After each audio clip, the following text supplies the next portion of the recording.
Welcome back. Want to meet the most hated man in America? I got him. You are in luck. It's Libertarian congressional candidate Drew Miller. He only got 1,379 votes in last night's Pennsylvania special election, but some Republicans are pointing fingers at him, saying he's the reason they lost. And here's why. Only 627 votes separate Democrat Connor Lamb and Republican Rick Saccone. Miller apparently did the math and joked about it last night on Twitter, writing, quote, "We're only a few hours away from me being the most hated man in America, hashtag PA18. Miller later said the election went exactly as he planned. How diabolical. He predicts this could bring a new sense of purpose to the Libertarian Party. Joining me now from Pittsburgh, Drew Miller. Drew, welcome to the show.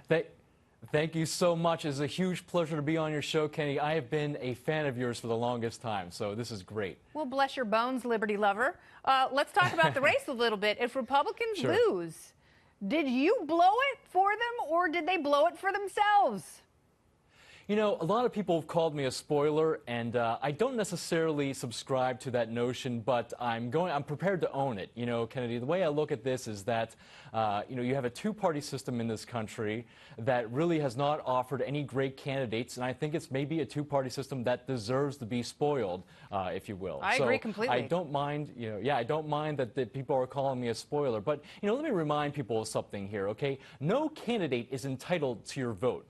Votes have to be earned. Absolutely. And this particular, both these candidates, neither of them really did a good job of doing that, in my opinion. And especially, Rick Saccone, people are upset at me. The Republicans are upset at me. I was getting hate mail on my way here to talk to you. Fantastic. And I just think that he just did not perform well. I think that what happened is if you're going to blame a third party and you have to silence your third party opposition because your candidate isn't, able to win otherwise, you have a terrible candidate or a terrible message. Yeah, That's if you're losing by 0.3% in a district where your president won by 20 points about 15 months earlier, you're doing something wrong.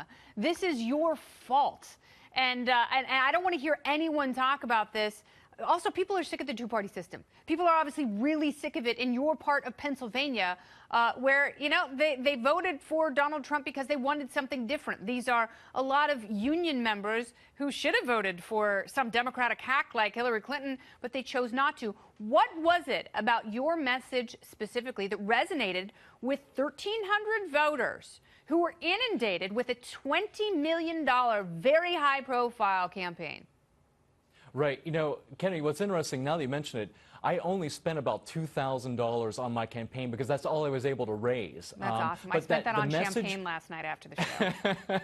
But the liberty message is strong. People are tired of the divisiveness taking place in this country. They're looking for an alternative option. And do you realize that last night was the first time in 22 years that this particular district had a third-party candidate on the ballot for a congressional seat? They've never seen that in the last 22 years. It was an honor to be able to give them that opportunity to walk into the voting booth and be able to choose between 3 different options. And I think people who listened to my message, it resonated with them. They liked the fact that I was going to try to unify the country. And in fact, Kennedy, I was the most qualified person on the ballot. I was the only one of the candidates that had both a law degree and a respect of the Constitution and a background and experience at the legislative branch of government. Neither of those candidates had that. So I think that in a way they actually stole votes from me is how I'm looking at it.